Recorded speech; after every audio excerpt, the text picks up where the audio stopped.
ടാൻസാനിയയിലെ ദാറസലാമിലുള്ള village മ്യൂസിയത്തിലൂടെ സഞ്ചാരം തുടരുകയാണ് ഞാൻ. ഈ രാജ്യത്തെ വിവിധ ഗോത്രവിഭാഗങ്ങളുടെ വീടുകളാണ് ഇവിടെ കാണാനാവുന്നത്.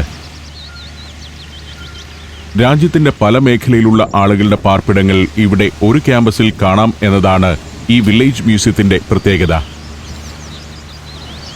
ബേന ഗോത്രക്കാരുടെ വീടിനടുത്തേക്കാണ് ഇപ്പോൾ ഞാൻ എത്തിയിരിക്കുന്നത്. ടാൻസാനിയയുടെ തെക്കൻ പ്രദേശത്തെ ഇറിംഗ റീജിയനിൽ വസിക്കുന്ന ജനവിഭാഗമാണ് ബേന. കാട്ടുകമ്പുകളും ചെളിയും ആനപ്പുല്ലും ഉപയോഗിച്ചാണ് ബേനകൾ വീടുണ്ടാക്കുന്നത്. 4 മുറികളാണ് സാധാരണയായി ഇത്തരം വീടുകൾക്കുണ്ടാവുക. ബേനകളുടെ വീട്ടുപകരണങ്ങളും ഇവിടെയുണ്ട്. ഉരലിനും മറ്റും ലോകത്തെവിടെയാണെങ്കിലും ഒരേ രൂപമാണെന്ന് എനിക്ക് തോന്നി. അച്ഛനമ്മമാർക്ക് ഒരു മുറി, പെൺകുട്ടികൾക്കും ആൺകുട്ടികൾക്കും വെവ്വേറെ മുറികൾ എന്നിങ്ങനെയാണ് ബേന വീടുകളുടെ പൊതു സംവിധാനം. 4ാമത്തെ മുറി അടുക്കളയാണ്. കുടുംബത്തിൽ പ്രായമായവരുണ്ടെങ്കിൽ അവർ ഉറങ്ങുന്നതും അടുക്കളയിൽ അടുപ്പിന്റെ ചൂടുപറ്റിയായിരിക്കും. മുറികളുടെ മൂലയിൽ ഉയർത്തി നിർമ്മിച്ച ഈറ്റത്തടുക്കുകളിലാണ് ധാന്യവും പാചകം ചെയ്ത ഭക്ഷണവും സൂക്ഷിക്കുക. ബേന വീട്ടിൽ നിന്നിറങ്ങി. അടുത്തതായി എത്തിയത് ചഗ്ഗ ഹൗസിന്റെ കോമ്പൗണ്ടിലേക്കാണ്. കിളിമഞ്ചാരോ പർവ്വതച്ചെരുവിലെ ഫലഭൂയിഷ്ടമായ പ്രദേശങ്ങളിൽ വസിക്കുന്ന ഗോത്രമാണ് ചഗ്ഗ. പരിചയസമ്പന്നരായ കൃഷിക്കാരായ ചഗ്ഗകൾ പർവ്വതച്ചെരുവിൽ വാഴയും കാപ്പിയും ചോളവും സോയാബീൻസും കൃഷി ചെയ്തു വരുന്നു. ഒരു ചഗ്ഗ കുടുംബത്തിന് ഇങ്ങനെയുള്ള പല കുടിലുകളുണ്ടാവും. മധ്യത്തിൽ തീ കൂട്ടുന്ന ഒരു ഭാഗം, ഒരു കോണിൽ കട്ടിൽ. വളയ്ക്കാൻ കഴിയുന്ന കാട്ടുകമ്പുകൾ ഉപയോഗിച്ചാണ് കുടിലിന്റെ ഫ്രെയിം നിർമ്മിക്കുന്നത്. അതിനുമീതെ നല്ല കനത്തിൽ ആനപ്പുല്ലുമേയുന്നു. കിളിമഞ്ചാരോ മേഖലയിലെ തണുപ്പിനെ അതിജീവിക്കാനാവാം അവിടുത്തെ ഗോത്രവർഗം ഇത്തരം വീടുകൾ ഉണ്ടാക്കി തുടങ്ങിയതെന്നാണ് ഗവേഷക നിഗമനം. കുടുംബത്തിലെ ഒരു യുവാവ് വിവാഹപ്രായമായാൽ അയാൾ ഇത്തരം മറ്റൊരു കുടിൽ നിർമ്മിച്ചിരിക്കണമെന്നാണ് ചഗ്ഗ ഗോത്രത്തിന്റെ നിയമം. അയാൾ നിർമ്മിക്കുന്ന കുടിലേക്ക് വേണം വധുവിനെ കൊണ്ടുവരാൻ. ആദ്യ കുഞ്ഞ് പിറക്കുന്നതോടെ ഭർത്താവ് തൊട്ടടുത്തായി നിർമ്മിക്കുന്ന വേറൊരു കുടിലേക്ക് താമസം മാറ്റുകയാണ് പതിവ്. അവിടേക്ക് അയാൾ മറ്റൊരു വധുവിനെ കൊണ്ടുവന്നെന്നിരിക്കും. ഈ പ്രക്രിയ തുടരുന്നതിനാൽ ചഗ്ഗകളുടെ ഒരു ഗ്രാമത്തിൽ ഇത്തരത്തിലുള്ള നിരവധി കുടിലുകൾ ഉണ്ടാവും. ചഗ്ഗ ഹൗസിൽ നിന്നിറങ്ങി ഞാൻ നടത്തം തുടരുകയാണ്. യാവോ എന്ന ഗോത്രവിഭാഗത്തിന്റെ വീടുകളാണ് ഇത്. തെക്കുകിഴക്കൻ ആഫ്രിക്കയുടെ ചരിത്രത്തിൽ വലിയ സ്ഥാനമുള്ള ജനസമൂഹമാണ് യാവോകൾ. മലാവി, മൊസാംബിക്, ടാൻസാനിയ എന്നീ രാജ്യങ്ങളിലായി വ്യാപിച്ചു കിടക്കുകയാണ് യാവോകളുടെ അധിവാസ മേഖല. കാർഷിക വൃത്തിയിൽ ഏർപ്പെട്ട് ജീവിക്കുന്നവരാണ് യാവോകൾ. അവരുടെ വീട്ടിലേക്ക് കയറി ചെല്ലുമ്പോൾ കാണുന്ന പ്രധാന വീട്ടുപകരണം ഉരൽ തന്നെയാണ്. ഒറ്റത്തടിയിൽ കൊത്തിയുണ്ടാക്കിയ ഉരലുകൾ. ടാൻസാനിയയിലെ ഗോത്രവർഗങ്ങളിൽ പ്രമാണികളാണ് യാവോ വിഭാഗം. വലിയ ഭൂസ്വത്തിന് ഉടമകളാണവർ. കശുവണ്ടി, ഗ്രാമ്പു എന്നിവയെല്ലാം വലിയ തോതിൽ കൃഷി ചെയ്യുന്നുണ്ട് അവർ. ടാൻസാനിയയിൽ അടിമക്കച്ചവടം നിലനിന്നിരുന്ന കാലത്ത് അറബികളായ അടിമ വ്യാപാരികളുടെ വിശ്വസ്തരായിരുന്നു യാവോകൾ. മറ്റു ഗോത്രങ്ങളിലുള്ളവരെ പിടികൂടി അടിമക്കച്ചവടക്കാർക്ക് നൽകുന്ന പതിവും അവർക്കുണ്ടായിരുന്നു. സാമാന്യം വലിയ വീടുകളാണ് യാവോ സമൂഹത്തിൻ്റേത്. നിലവും ഭിത്തിയും കുഴമണ്ണുകൊണ്ട് മെഴുകിയിരിക്കുന്നു. പലതരം കലങ്ങൾ, മരം കൊണ്ട് നിർമ്മിച്ച ഇരിപ്പിടങ്ങൾ, മരം കൊണ്ട് തന്നെ ഉണ്ടാക്കിയ പാത്രങ്ങൾ, വലിയ കൊട്ടകൾ, പല വീട്ടുപകരണങ്ങളും ഭിത്തിയിൽ തൂങ്ങുന്നുണ്ട്. കുട്ടികളെ വീടിനു സമീപമുള്ള ഒരു ചെറുകുടിലിൽ പാർപ്പിക്കുന്ന രീതിയും യാവോ ജനതയ്ക്കുണ്ട്. ഇതാണ് ഗൃഹനാഥന്റെ ബെഡ്റൂം. യാവോ ഹൗസിൽ നിന്നുമിറങ്ങി തൊട്ടടുത്ത് തന്നെ മറ്റൊരു പുൽക്കുടിലുണ്ട്. മക്കുവ ഹൗസ് എന്ന് ഇതറിയപ്പെടുന്നു. വൃത്താകാരത്തിലുള്ളതും കൂർമ്മൻ മേൽക്കൂരയോട് കൂടിയതുമാണ് മക്കുവ ഹൗസ്. ടാൻസാനിയയുടെ തെക്കൻ മേഖലയിൽ വസിക്കുന്ന ഗോത്രസമൂഹമാണ് മക്കുവകൾ. ഗ്രാമ്പു, നിലക്കടല, കശുവണ്ടി എന്നിവ കൃഷി ചെയ്ത് ജീവിക്കുന്ന ഒരു ജനസമൂഹം. ചുള്ളിക്കമ്പുകൾ മെടഞ്ഞു കെട്ടിയുണ്ടാക്കുന്ന ഫ്രെയിമിൽ കുഴമണ്ണ് അടിച്ചു തേച്ചാണ് വീടിന്റെ ഭിത്തി ഉണ്ടാക്കിയിരിക്കുന്നത്. ഇവിടെയും ഏതാനും വീട്ടുപകരണങ്ങളുണ്ട്. ഉരലും കലവും ഇരിപ്പിടങ്ങളും. തവി, അരയ്ക്കാനും പൊടിക്കാനുമുള്ള കല്ല്, മഴു, കൊട്ട എന്നിവയെല്ലാമുണ്ട്. ഇവിടെ കാണുന്ന ആയുധങ്ങൾക്കും വീട്ടുപകരണങ്ങൾക്കും നമ്മുടെ നാട്ടിലെ ഗോത്രസമൂഹത്തിന്റെ തനത് ഉപകരണങ്ങളുമായി ഏറെ സാമ്യമുണ്ട്. ഏതാദിമ ജനസമൂഹത്തിനും ഇത്തരം കാര്യങ്ങളിൽ ഒരു സമാന സ്വഭാവം ദൃശ്യമാണ്. മക്കുവ വീട്ടിൽ നിന്നുമിറങ്ങി മറ്റൊരു കുടിലേക്ക് നടന്നു. കേറെ ആൻഡ് ദോയെ ഹൗസ് എന്നാണ് മ്യൂസിയത്തിൽ ഇതിന് പേര്. ടാൻസാനിയയുടെ തീരപ്രദേശങ്ങളിൽ വസിക്കുന്ന 2 എത്നിക് ഗ്രൂപ്പുകളാണ് കേറയും ദോയയും. ആചാരാനുഷ്ഠാനങ്ങളിലെല്ലാം സമാനത പുലർത്തുന്ന ഇവരുടെ വീടുകളും ഏതാണ്ട് ഒരേ രീതിയിൽ തന്നെയാണ് നിർമ്മിക്കുന്നത്. പച്ചമരുന്നുകൾ കൊണ്ടും ആഭിചാരക്രിയകൾ കൊണ്ടും അസുഖങ്ങൾക്ക് ചികിത്സിക്കുന്നവരാണ് കേറകളും ദോയകളും. അതുകൊണ്ട് തന്നെ അവരുടെ വീടിന് ഇങ്ങനെയൊരു ഭാഗവുമുണ്ടാവും. മൺചുവരുകൾക്കിടയിലെ ഇടുങ്ങിയ ഈ ഇടനാഴി ചെന്നെത്തുന്നത് ഒരു മുറിയിലാണ്. കുടുംബാംഗങ്ങളുമായി സമ്പർക്കമില്ലാത്ത വിധം പുറത്തെ ഇത്തരം മുറികളിലാണ് അസുഖബാധിതരെ കിടത്തിയിരുന്നത്. ഇരുൾ നിറഞ്ഞ ഇടുങ്ങിയ മുറിയിൽ ഒരു കയറ്റുകട്ടിൽ. ഇതേ വിധം തന്നെ ഇടനാഴിയുടെ അങ്ങേയറ്റത്തുമുണ്ട് ഒരു മുറി. അതിനും ചികിത്സയുമായി ബന്ധപ്പെട്ട ഉപയോഗം തന്നെയാണുള്ളത്. മൺചുവരിൽ വീട്ടുപകരണങ്ങൾ. ആ വീട്ടിൽ നിന്നുമിറങ്ങി അടുത്തത് ഇറാക്കൗ ഹൗസാണ്. ടാൻസാനിയയിലെ അരൂഷ, മന്യാറ തുടങ്ങിയ മേഖലകളിൽ വസിക്കുന്ന ഗോത്രജനവിഭാഗമാണ് ഇറാക്കൗ. വാമ്പുലു ജനതയെന്നും അവർ അറിയപ്പെടുന്നു. മനുഷ്യരും വളർത്തുമൃഗങ്ങളും ഒരുമിച്ച് വസിക്കുന്നു എന്നതാണ് ഇറാക്കൗ ഹൗസിന്റെ പ്രത്യേകത. വലിയ പറ്റം കന്നുകാലികളും ആടുകളും സ്വന്തമായുള്ളവരാണ് ഓരോ ഇറാക്കൗ കുടുംബവും. അതുകൊണ്ട് തന്നെ അവരുടെ വീടിന്റെ ഡിസൈനും അതിലെ സജ്ജീകരണങ്ങളും മനുഷ്യർക്കും വളർത്തുമൃഗങ്ങൾക്കും ഒരുമിച്ച് വസിക്കാവുന്ന തരത്തിലുള്ളതുമാണ്. വീടിന് 2 നിലകളുണ്ട്. മുകളിലെ നിലയിലാണ് രാത്രിയിൽ കുട്ടികൾ ഉറങ്ങുക. താഴെ ഒരു ഭാഗത്ത് കന്നുകാലികളും മറ്റൊരു കോണിൽ വീട്ടിലെ മുതിർന്ന അംഗങ്ങളും കഴിഞ്ഞുകൂടുന്നു. ധാരാളം വീട്ടുപകരണങ്ങൾ അങ്ങിങ്ങായി തൂക്കിയിട്ടിട്ടുണ്ട്. കുട്ടയും മൺകലവും ചുരയ്ക്കാക്കുടുക്കയുമെല്ലാം അതിലുണ്ട്. അടുത്ത ഗോത്രക്കുടിൽ കാണുന്നതിനായി നടക്കുകയാണ്. വലുതും ചെറുതുമായി നിരവധി കുടിലുകളുണ്ട് ഈ തുറന്ന മ്യൂസിയത്തിൽ. മേര ഹൗസിന്റെ മുന്നിലേക്കാണ് ഇപ്പോൾ എത്തിയിരിക്കുന്നത്. ടാൻസാനിയയിലെ റുവുമ നദിയുടെ തടങ്ങളിൽ വസിക്കുന്ന ഗോത്രസമൂഹമാണ് മേര. നൂറ്റാണ്ടുകളായി നാണ്യവിളകളുടെ കൃഷികളിൽ ഏർപ്പെട്ടിരിക്കുന്ന മേരകൾ സാമാന്യം വലിയ വീടുകളാണ് നിർമ്മിക്കുന്നത്. ചുള്ളിക്കമ്പുകൾ അടുപ്പിച്ചു മെടഞ്ഞു കെട്ടിയ ഫ്രെയിമിനുമേൽ ചുവന്ന കളിമണ്ണ് മെഴുകിയാണ് ഭിത്തി നിർമ്മാണം. ഗ്രാമ്പു, കശുവണ്ടി, പയർവർഗ്ഗങ്ങൾ, നെല്ല് എന്നിവയുടെ കൃഷിയിൽ നിപുണരാണ് മേരകൾ. ചില പ്രത്യേക ചടങ്ങുകളിൽ മേര വിഭാഗത്തിലെ ആൺകുട്ടികൾ മരവുരി ധരിക്കണമെന്ന് നിർബന്ധമുണ്ട്. മഴു, തൂമ്പ തുടങ്ങി സംഗീത ഉപകരണങ്ങൾ വരെ ഭിത്തിയിൽ പ്രദർശിപ്പിച്ചിരിക്കുന്നു. മൺഭിത്തി കൊണ്ട് വേർതിരിച്ച പല മുറികളുണ്ട് മേര വീട്ടിൽ. സാമ്പത്തികമായി അല്പം ഉയർന്ന നിലയിലുള്ള ഗോത്രവിഭാഗമാണ് മേരയെന്ന് അവരുടെ വീടിന്റെ വലിപ്പം തന്നെ വ്യക്തമാക്കുന്നു.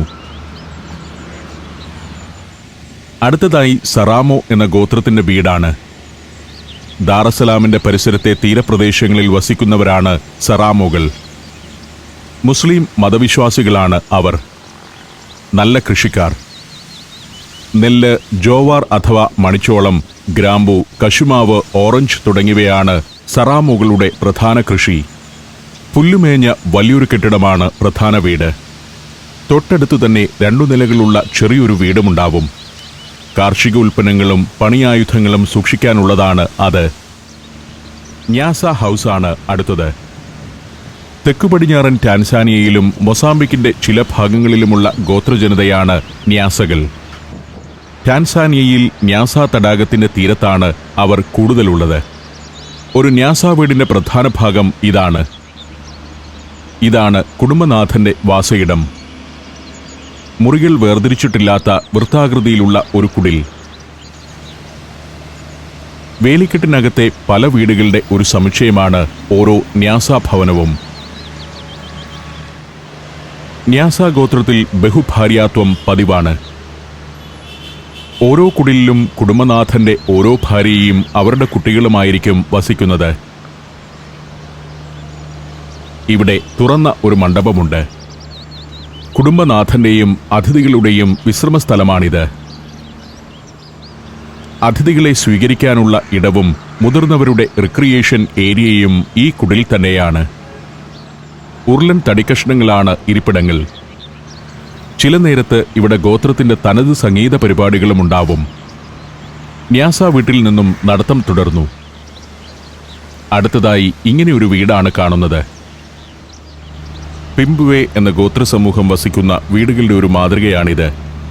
രുക്വ തടാകത്തിന്റെ തീരങ്ങളിൽ താമസിക്കുന്ന ഒരു എത്നിക് വിഭാഗമാണ് പിംബുവെ.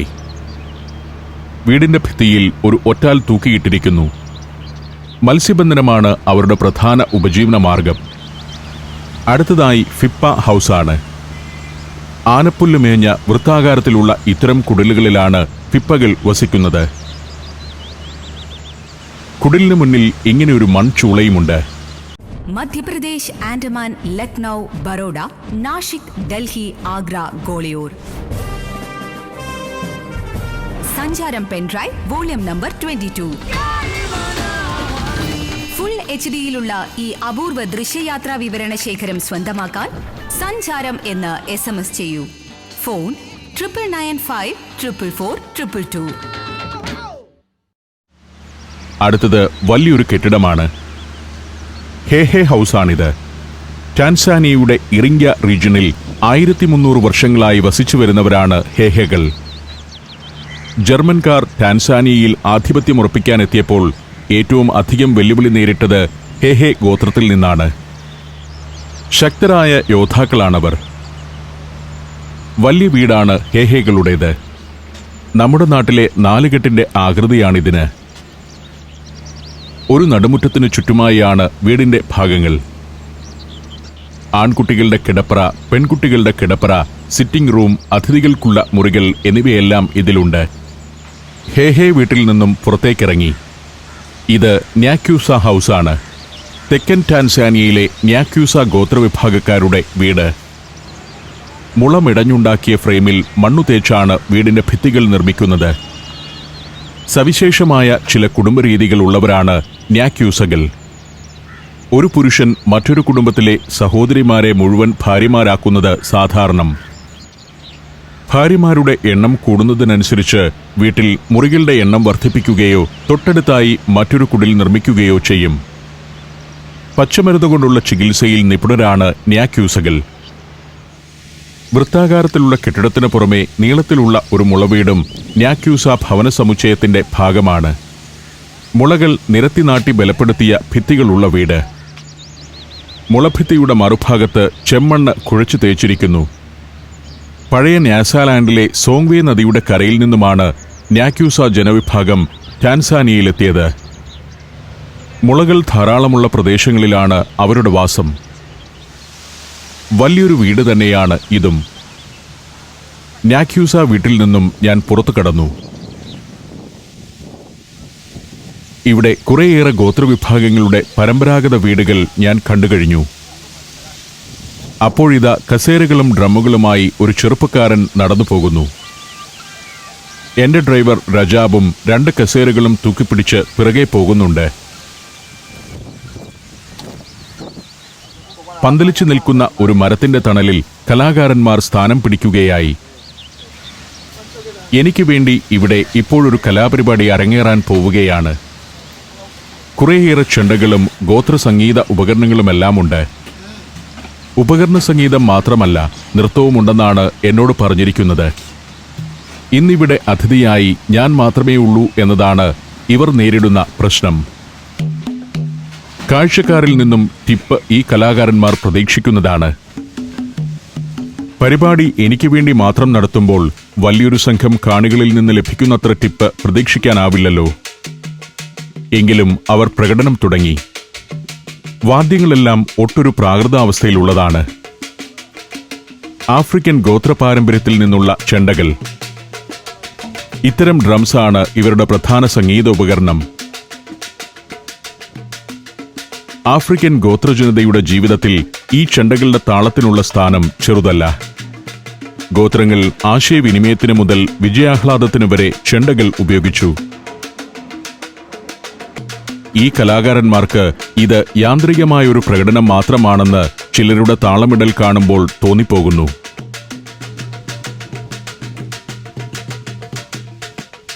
ഒരാൾ സൈലോഫോണിലാണ് താളമിടുന്നത്.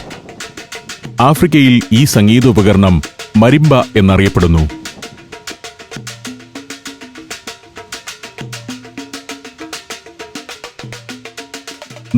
ലേറെ ഗോത്രവിഭാഗങ്ങളുള്ള നാടാണ് ടാൻസാനിയ. അതുകൊണ്ടുതന്നെ സംഗീതത്തിലും നൃത്തത്തിലും ഏറ്റവും അധികം വൈവിധ്യം നിലനിൽക്കുന്ന ആഫ്രിക്കൻ രാജ്യങ്ങളിലൊന്നുമാണ് ഇത്. അങ്ങനെയിരിക്കെ ഒരു സംഘം നർത്തകരുടെ വരവായി. സ്ത്രീകളും പുരുഷന്മാരുമുണ്ട്. എന്നും ഇവിടെ അരങ്ങേറുന്ന പരിപാടിയാണിത്. സായിപ്പുമാർ ആഫ്രിക്കയ്ക്ക് സമ്മാനിച്ച മേൽക്കുപ്പായമാണ് സ്ത്രീകളും പുരുഷന്മാരും അണിഞ്ഞിരിക്കുന്നത്. അരയിലാകട്ടെ പുല്ലുകൊണ്ട് മെനഞ്ഞ ഒരു പാവാടയുമുണ്ട്.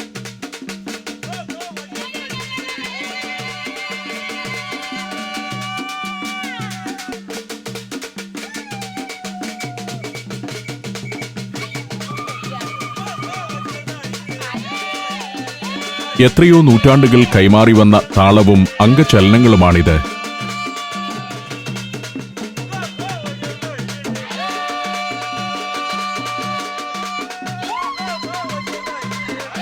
ആഫ്രിക്കയിലെ നൃത്തങ്ങൾ ദേശഭാഷാ വ്യത്യാസമില്ലാതെ സമാനതകളുള്ളവയാണ്.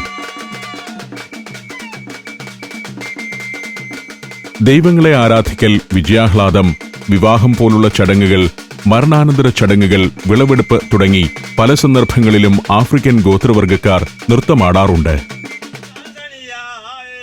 വിളവെടുപ്പ് കാലത്ത് സന്ധ്യയ്ക്ക് തുടങ്ങുന്ന നൃത്തം പിറ്റേ ദിവസം പുലരുന്നതുവരെ തുടരുന്നതും പതിവാണ്.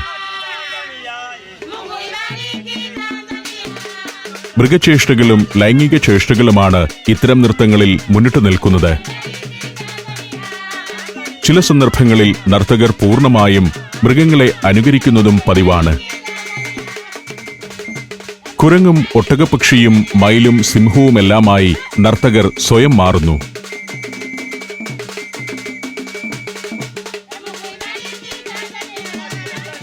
ഇത്തരത്തിലുള്ള പല നൃത്തങ്ങളും ദൈവങ്ങളുമായുള്ള നേരിട്ടിടപെടലിന്റെ പ്രതീകവുമാകാറുണ്ട്. രോഗശാന്തിക്കായി നൃത്തമാടുന്ന വേളയിൽ ദൈവം തങ്ങളുടെ ശരീരത്തിൽ ആവേശിക്കുന്നുവെന്നാണ് പല ഗോത്രവിഭാഗങ്ങളും വിശ്വസിക്കുന്നത്. മരിച്ചവർക്ക് വേണ്ടിയുള്ള അനുഷ്ഠാന നൃത്തമാടുമ്പോൾ മരിച്ചയാളുടെ ആത്മാവ് തങ്ങളിലേക്ക് പ്രവേശിക്കുന്നുവെന്നും ഇവർ വിശ്വസിക്കുന്നു. താളത്തിനനുസരിച്ച് തോന്നുംപടിയുള്ള ശരീരചലനമല്ല ഇവരുടെ നൃത്തം. ഇതിന് നിയതമായ രൂപമുണ്ട്. നർത്തകരുടെ എല്ലാം ചുവടുകളും ചലനങ്ങളും ഒരേ വിധമാകുന്നത് അതുകൊണ്ടാണ്. കുഞ്ഞായിരിക്കുന്ന നാളുകളിൽ തന്നെ ഓരോ ഗോത്രത്തിലും പെട്ടവർ തങ്ങളുടെ പാരമ്പര്യ നൃത്തത്തിന്റെ ചുവടുകൾ പരിശീലിച്ചു തുടങ്ങുന്നു. ഗോത്രഗ്രാമങ്ങളിൽ വിശേഷ അവസരങ്ങളിലെല്ലാം ഇങ്ങനെയുള്ള നൃത്തങ്ങൾ ഉണ്ടാവുമെന്നത് ആ പഠനം എളുപ്പമാക്കും. ചില നേരത്ത് നർത്തകർ ഹിസ്റ്റീരിയ ബാധിതരെ പോലെ പെരുമാറുന്നത് ആഫ്രിക്കയിലെ ചില നൃത്തങ്ങളുടെ പ്രത്യേകതയാണ്. ബാധ ഒഴിപ്പിക്കലിനായി നടത്തുന്ന നൃത്തങ്ങളിലാണ് അത് വളരെ പ്രകടമാകുന്നത്. ആ സമയത്ത് ദുഷ്ടാത്മാക്കൾ നർത്തകരുടെ ശരീരത്തിൽ പ്രവേശിക്കുന്നുവെന്നും നൃത്തത്തിന്റെ അവസാനം അവ ഒഴിഞ്ഞു പോകുന്നുവെന്നും വിശ്വസിക്കുന്ന ഗോത്രങ്ങളുമുണ്ട്. കാഴ്ചക്കാരനായി ഞാൻ മാത്രമേ ഉള്ളൂവെങ്കിലും നർത്തകർക്ക് അത് പ്രശ്നമല്ല. തങ്ങളുടെ ജോലി അവർ ഭംഗിയായി നിർവഹിക്കുകയാണ്. വില്ലേജ് മ്യൂസിയത്തിലെ സ്ഥിരം ജോലിക്കാരാണ് ഇവർ.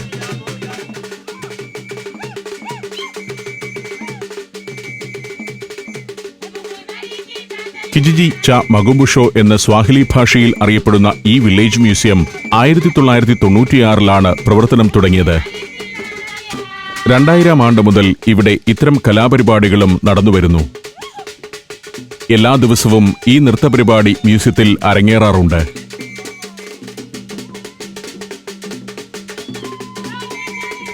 ഏത് ആഫ്രിക്കൻ രാജ്യത്തെയും നൃത്തങ്ങളിലെ ഒരു പ്രധാന പരിപാടിയാണ് നിതംബം കൊണ്ടുള്ള ഈ പ്രകടനം.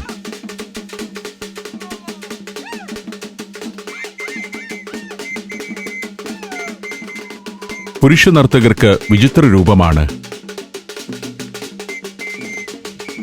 കൃത്രിമ താടിയും തൂവൽ കിരീടവും പുല്ലുകൊണ്ടുള്ള പാവാടയുമെല്ലാമാണ് വേഷം.